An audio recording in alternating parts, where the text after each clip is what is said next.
തലശ്ശേരിയിൽ നിന്നും ജിബിൻ ചേബി ചേരുന്നുണ്ട്. Jibin, good morning. എന്താണ് അവിടെ നിന്ന് നൽകാൻ കഴിയുന്ന വിവരങ്ങൾ? ഒത്തിരി ഞാനിപ്പോൾ ഉള്ളത് തലശ്ശേരി മുനിസിപ്പാലിറ്റിയിലെ പുന്നോൾ ഈസ്റ്റ് വാർഡിലാണ്. ഇവിടെ നമ്മുടെ സ്പീക്കർ എൻ ഷംസീർ കഴിഞ്ഞ ഏകദേശം 20 മിനിറ്റോളമായി അദ്ദേഹം ക്യൂ നിൽക്കുകയാണ്. കാരണം ഇവിടെ ഈ വോട്ട് ചെയ്യുന്നതിന് വേണ്ടി വലിയൊരു നിര തന്നെയുണ്ട്. സ്ത്രീകളും പുരുഷന്മാരുമായി വലിയൊരു നിര തന്നെ ഇപ്പോഴും ഈ പോളിംഗ് ബൂത്തിൻ്റെ മുന്നിലുണ്ട്. അദ്ദേഹവും ഈ ക്യൂവിൻ്റെ ഭാഗമായി ഈ തെരഞ്ഞെടുപ്പ് അദ്ദേഹത്തിൻ്റെ വോട്ടവകാശം വിനിയോഗിക്കുന്നതിന് വേണ്ടി അദ്ദേഹം ഏറെ നേരമായി കാത്തിരിക്കുകയാണ്. സ്പീക്കർ തന്നെ ഇപ്പോൾ നമ്മോടൊപ്പം ചേരുന്നുണ്ട്. സ്പീക്കർ, ഈ തെരഞ്ഞെടുപ്പിന് സ്വന്തം വോട്ട് രേഖപ്പെടുത്തുന്നതിന് വേണ്ടി ഏകദേശം ഒരു 20 മിനിറ്റോളമായി ഈ വെയിലിൽ നിൽക്കുകയാണ്. ഇപ്പോഴാണൊന്ന് മാറുന്ന പോലെ ചെയ്ത്. അപ്പോൾ സ്വന്തം മണ്ഡലമാണ്, സ്വന്തം വാർഡാണ്. എങ്ങനെയാണ് ഇവിടുത്തെ ഒരു ഇത് നോക്കുക? പൊതുവിൽ ഞങ്ങൾ ജയിക്കുന്നൊരു വാർഡാണിത്. അത് ആ നിലയിൽ തന്നെ മികച്ച വിജയം ഇത്തവണ ഉണ്ടാകും. ഇത് നേരത്തെ ചെയർമാൻ്റെ വാർഡായിരുന്നു. തുടർച്ചയായി ഇടതുപക്ഷം ജയിച്ചൊരു വാർഡാണിത്. ആ നിലയിൽ വിജയം ആവർത്തിക്കും. കാരണം കഴിഞ്ഞ നഗരസഭ നല്ല രീതിയിൽ പ്രവർത്തനം കാഴ്ചവെച്ച നഗരസഭയാണ്. ജനങ്ങൾക്ക് തലശ്ശേരി മുനിസിപ്പാലിറ്റി പരിശോധിച്ചാൽ മികച്ച നിലയിൽ നേരത്തെ ഉണ്ടായിരുന്ന ചെയർമാൻ ജബിന റാണി ടീച്ചറുടെ നേതൃത്വത്തിലുള്ള ഭരണസമിതി പ്രവർത്തിച്ചിട്ടുണ്ട്. അതുകൊണ്ട് അതിനുള്ള അംഗീകാരമായി മികച്ച വിജയം ഇവിടെ നേടുന്നതാണ്. തെരഞ്ഞെടുപ്പ് സ്വന്തം വാർഡ് കൂടി ആയതുകൊണ്ട് ചോദിക്കുകയാണ്. രാഷ്ട്രീയത്തിൻ്റെ പല പാഠങ്ങളൊക്കെ പഠിച്ച സ്ഥലമാണ്.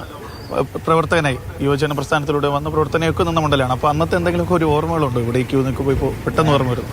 ഞാൻ 1996 നടന്ന ബൈ ഇലക്ഷനാണ് ആദ്യത്തെ വോട്ട് ചെയ്യുന്നത്. 96 നടന്ന ജനറൽ ഇലക്ഷനിലേക്ക് വോട്ട് ഉണ്ടായിരുന്നില്ല. കാരണം അന്ന് പ്രായം എത്താത്തതുകൊണ്ട് ആ വോട്ടർ പട്ടികയിൽ എൻ്റെ പേരുണ്ടായിരുന്നില്ല. തുടർന്ന് 96 കേരളത്തിൻ്റെ മുഖ്യമന്ത്രി സ്ഥാനാർത്ഥി മത്സരിച്ചപ്പം ആ മുഖ്യമന്ത്രിക്ക് കന്നി വോട്ട് ചെയ്യാൻ ഭാഗ്യം ലഭിച്ച ഒരാളാണ് ഞാൻ, സഖാ വി കെ നായനാറിന്.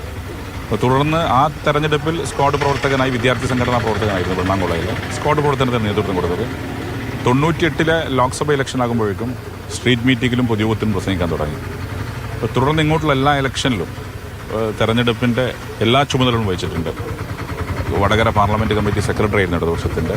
അതുപോലെ തന്നെ ക്യാമ്പയിനും മറ്റു കാര്യങ്ങൾക്ക് നേതൃത്വം കൊടുത്ത ഒരാളാണ് ഞാൻ.